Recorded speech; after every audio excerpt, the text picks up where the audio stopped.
at that pace too. I want to make a movie a year, and that would be, yeah, my dream. Like, the only impediments are that, like, sometimes it takes a little longer to get schedules to align, but that's what I would love to do. I would say I'm like more interested in people who are prolific as opposed to the people who would spend 10 years creating something, because I'm too worried that the thing won't be good to justify the 10 years. But I feel like if I'm prolific enough, then I can kind of go from project to project and not dwell on the reception of one over the other. Right. That's that's a great way of looking at it, actually.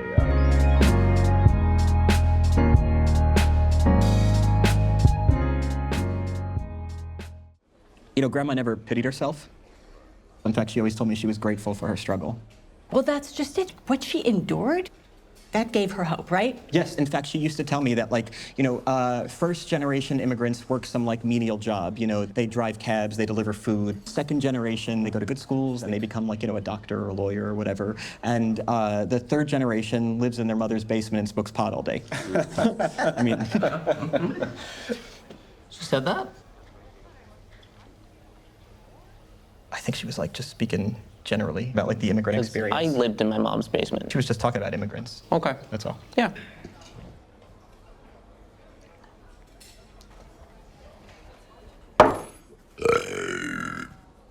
I got to pee. I'm gonna go to the bathroom. I'll get that. Don't worry.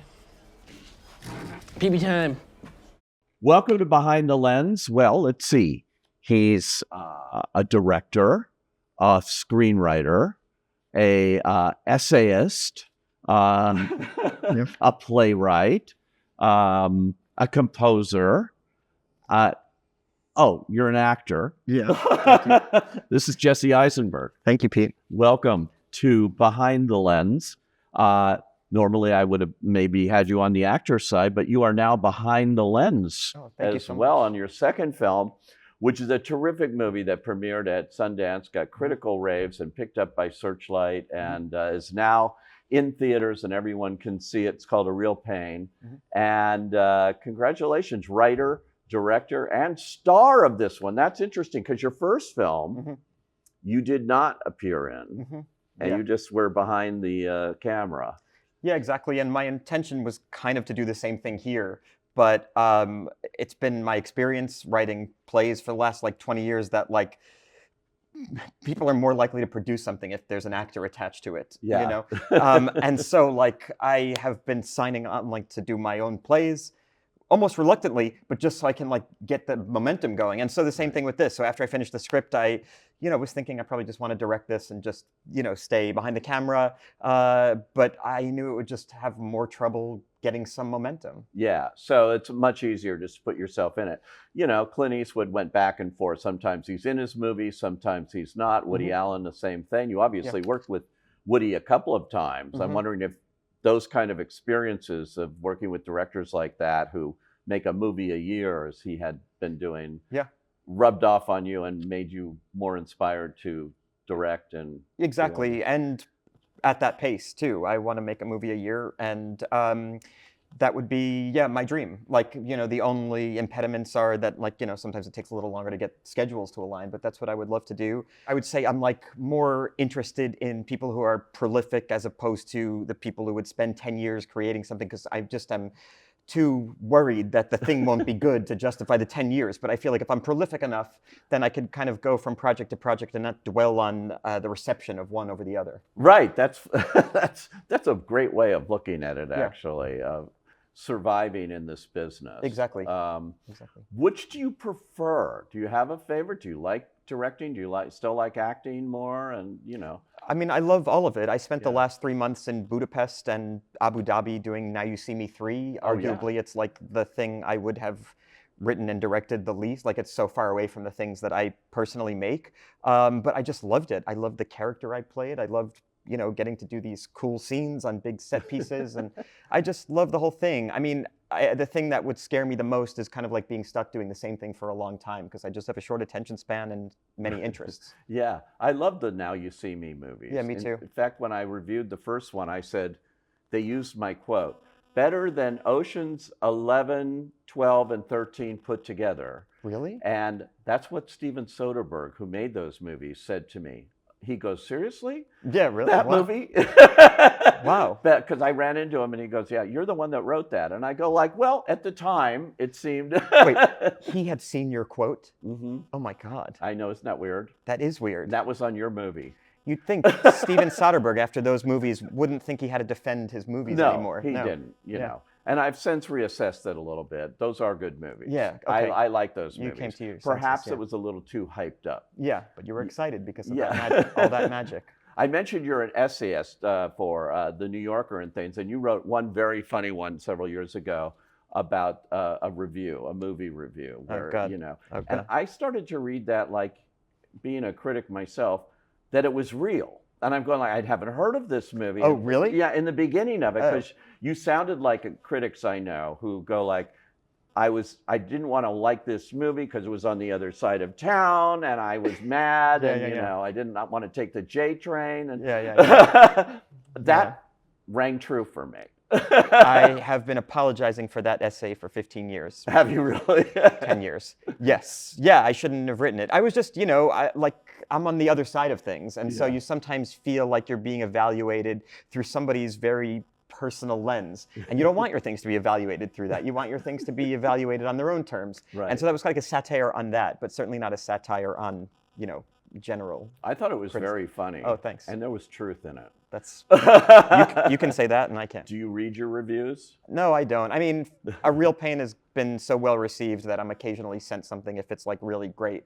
But no, because I don't want to read something bad. I'm thin-skinned. I don't know. That's the only thing I could say is that it makes me feel bad. Yeah. Oh, yeah. Well, that's a natural kind of thing. I try to justify it with some great logic, but no, it just makes me feel sad. There are people that will only read their bad reviews and just zero in on it and make it take over their life. Oh, I know people like that. I truly don't understand, because if I read one bad thing, I just want to be able to like continue working in an industry that's very unstable, and I don't want to have to feel like I just want to feel like I'm working because of my own interest in the world rather than working to be evaluated. I don't know. So you started writing screenplays when you were a teen. Yeah. You know, you were always like zeroing in on this part of the business. Yeah, exactly. Yeah, I wrote scripts when I was younger. Two were even like optioned by companies here, including Depth of Field, the Weitz Brothers, great company, when I was like 19. And yeah, I just was writing big commercial movies, like the movies I'd grown up watching, like big Adam Sandler kind of romantic comedy, that kind of stuff.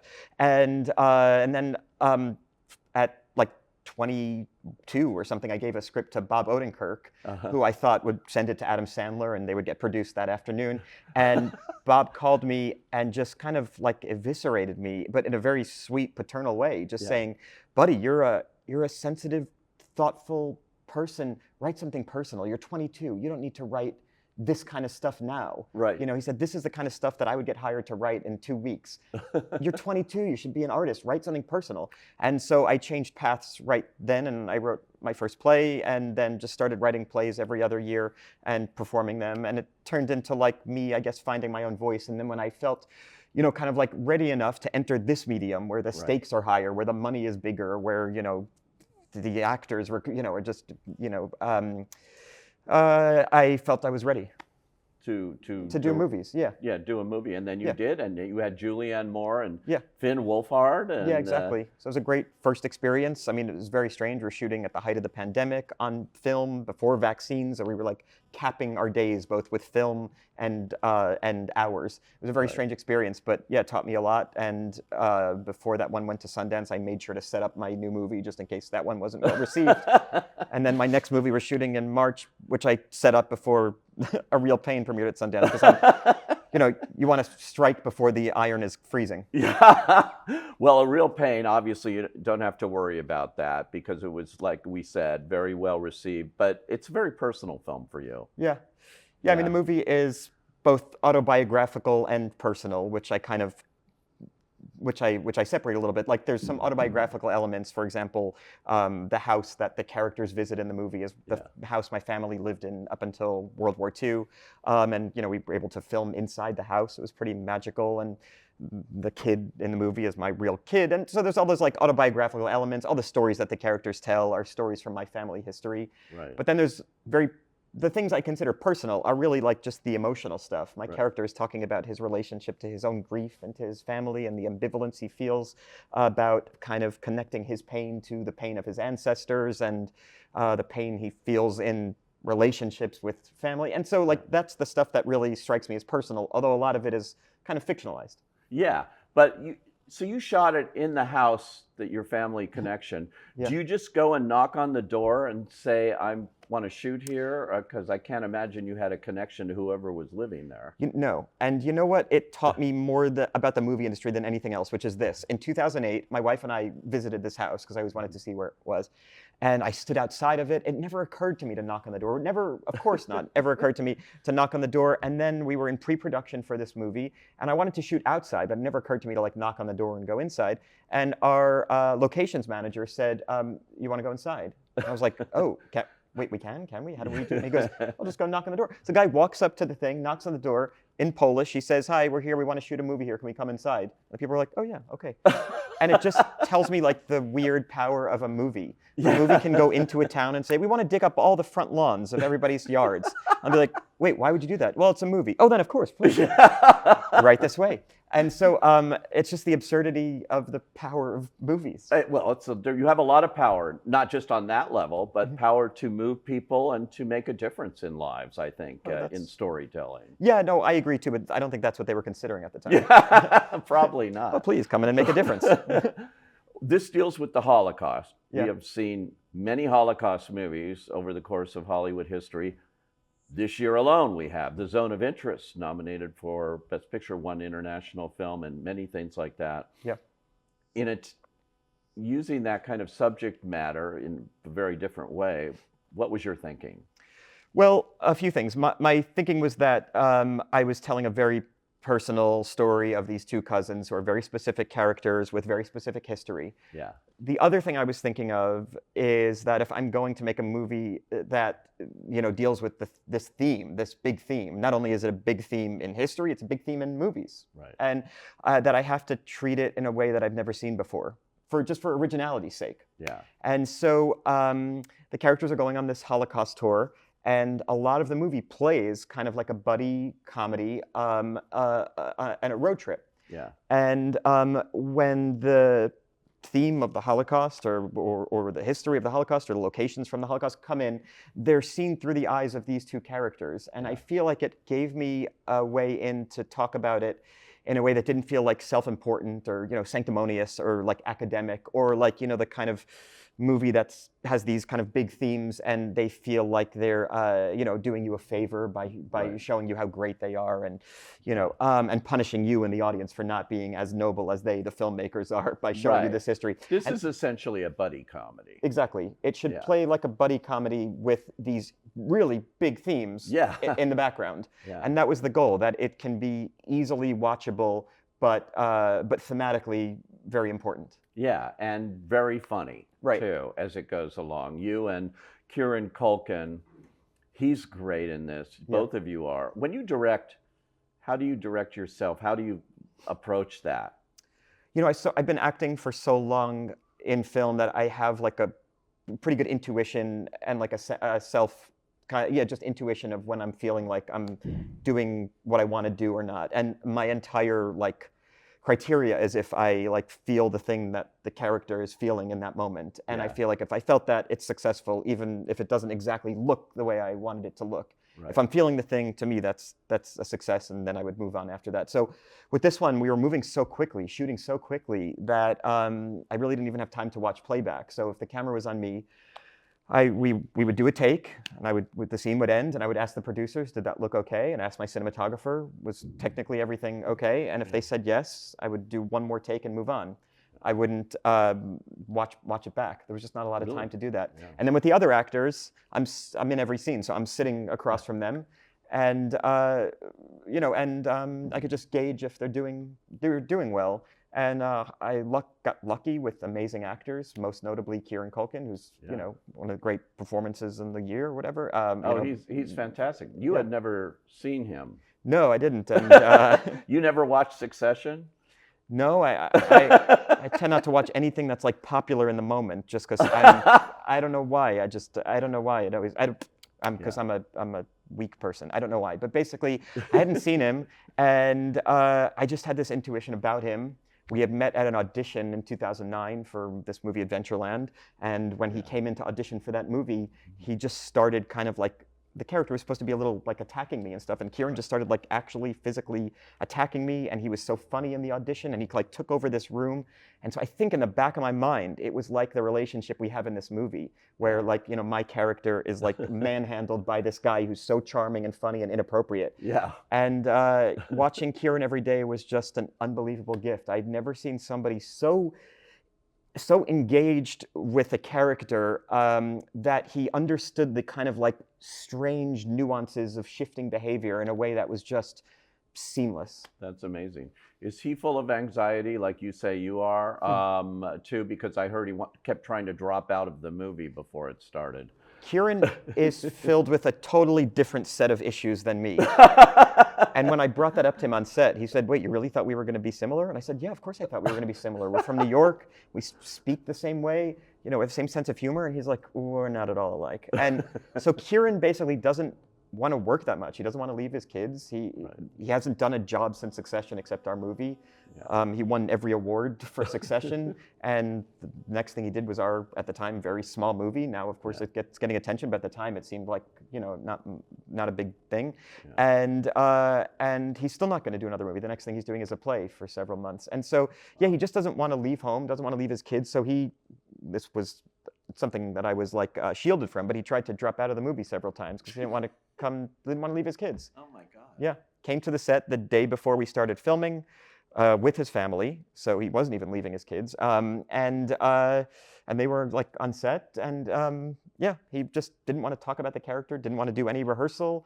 Wow. Didn't want to get notes in between takes. I would try to give him notes. I would say, you know, things like, you know, that was really great, but can we try maybe that rage coming in a little earlier because you're, you know, maybe a little triggered by that character. And he would say, "I don't know what you mean by coming in earlier. I don't know where the rage came in. I don't know what just happened. But if you want to do another take, I'm happy to do it again." So he would have it was so surreal because I'd never seen an actor do this. He'd have no sense from one moment to the next what he was doing. He was just like living in this space in this very real way. And it was a gift. And it was so great. Normally it would be frustrating because you want to have a conversation with somebody, but he was so great that it was just like, it felt for me to just like get out of the way of him. Didn't matter because it's all up on the screen. Exactly. You know, exactly. It may be chaotic when you're shooting it, but all that matters. Exactly. Is that. Exactly. And, I really appreciated it.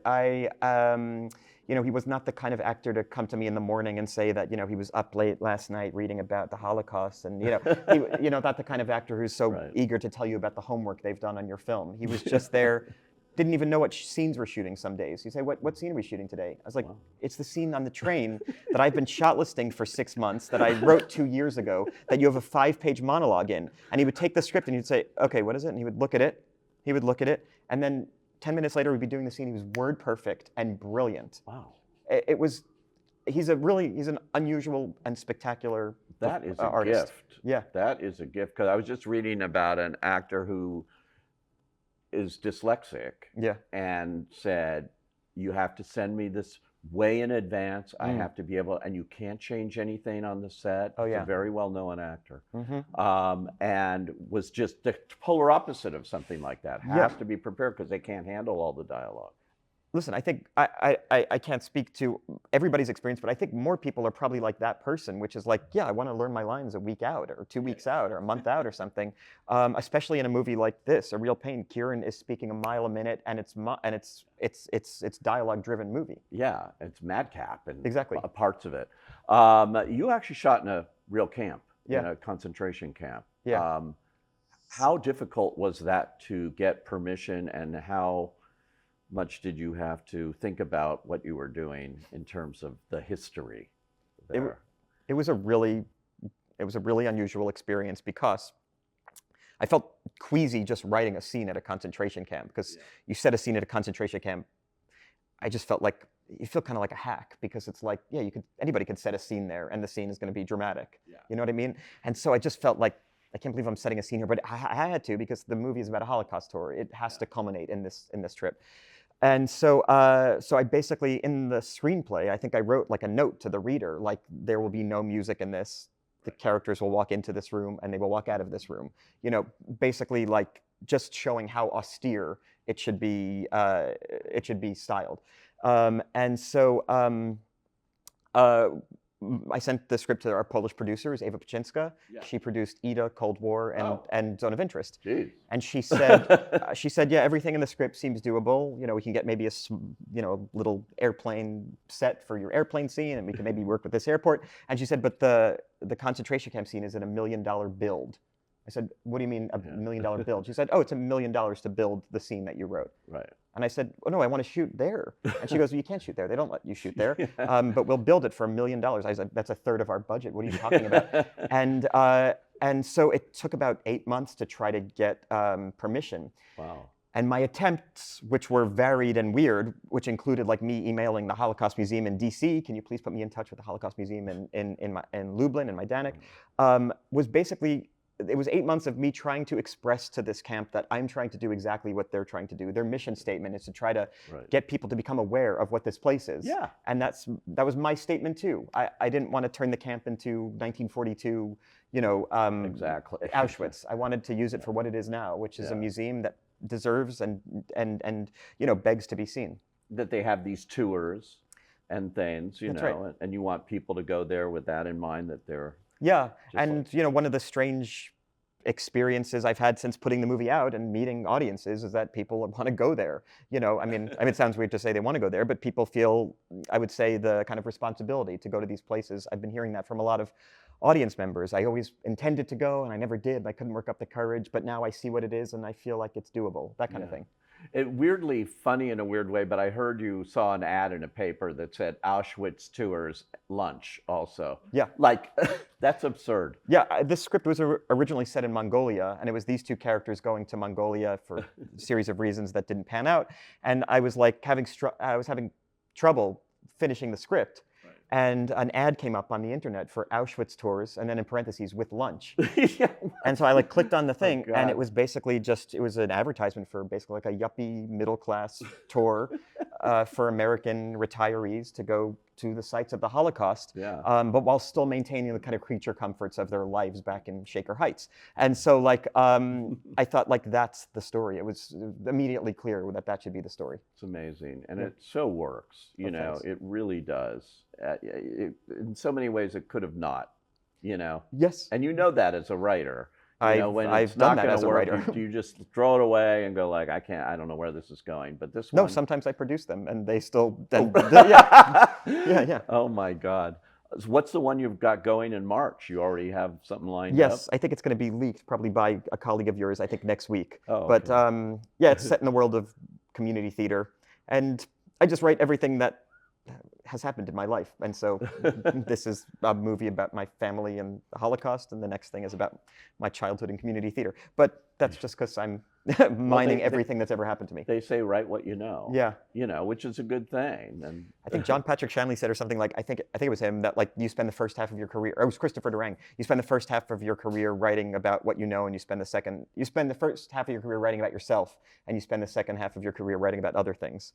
Yeah. And so well, I hope I'm in the first half. Maybe. Who have you been influenced by, who you work with? I mean, going back to Squid and the Whale, Noah Baumbach. Yep. What was that? What was he like in terms of inspiring you to, maybe I could do this one day? Well, I guess specifically with that movie, like the script was so great that it felt like there was so much room for messiness as an actor, because the script was so great. So you knew going into it that this screenplay was so perfect that, you know, you could kind of feel a variety of emotions. It didn't have to just be X, Y, or Z, or you as an actor didn't have to like solve an emotional problem that the script hadn't solved. So it was the first time I think I was working just like with something that felt like, oh, this is going to be great irrespective of me, you know? So I take inspiration from it. I mean, I don't want to say like my thing is as good as that, but like what I took from it was like just to make sure the script is as perfect as it's possibly going to be by the time you shoot, because you're never going to get it exactly, 100% to what you intended. But also what I loved about that movie was that there were characters that were presented that were not like on paper likable in movie terms, but still understandable and still feeling. And so with this movie, Kieran's character is caustic and obnoxious at times, and demanding, self-centered, narcissistic, and yet audiences are crying for him and his plight, because with that movie he was able to kind of thread that needle between characters that are caustic, but because they're real and understandable, you feel for them. And so I guess I was, trying to do a similar kind of thing here. Yeah. What about David Fincher? Directed you into your Oscar-nominated performance as Mark Zuckerberg in The Social Network. He's known for doing a lot of takes. I don't know if that was your experience, but... No, oh yeah, it was my experience as an actor in that movie, 100%. Yeah, you would do 100 takes, and it was exhilarating. I mean, really? You like that?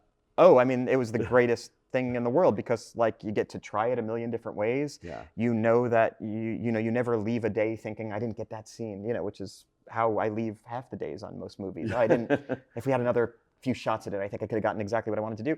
No, no, so that was a dream. I would love to be able to do that. I don't think I have like his attention to detail to know the difference between take 14 and 37. He is obviously picking up on something that no other modern filmmakers are, because no one does that.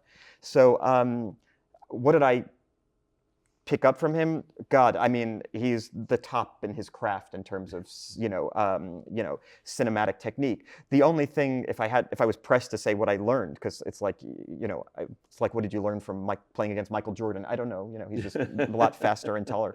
But is that David Fincher would always try to do a scene as simply as possible. Try to shoot a scene as simply as possible. In fact, there was the first scene we shot in that movie was the only scene we reshot entirely. And I asked him why, and he was like, it was too complicated. We had too many shots. I thought, God, that's so interesting. So here's a person who has access to every resource in the world, big budgets, the biggest crew you can possibly afford, and the greatest equipment you could possibly demand. And he wanted to simplify. And so that just stayed with me always as like, there's no scene that's better by shooting it in a more complicated way. So that I guess stayed with me. But I feel almost embarrassed even linking myself to him. Are we going to ever see another Zombieland movie? Yeah, we would love to. I just finished Now You See Me 3 with Ruben Fleischer, who directed Zombieland, and Emma Stone is the producer of this movie.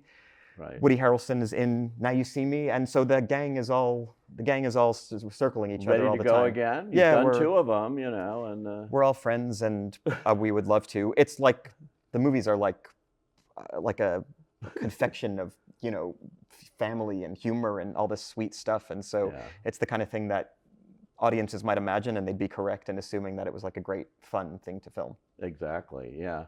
Well, best of luck with this movie as it goes along. Thank you, it's definitely something that's unique and special, and it's something audiences need to discover because they're going to find they really like it. Thank you so much. A Real Pain is the name of the film. This is Jesse Eisenberg. Thank you for going behind the lens with us. Thank you. Good stuff.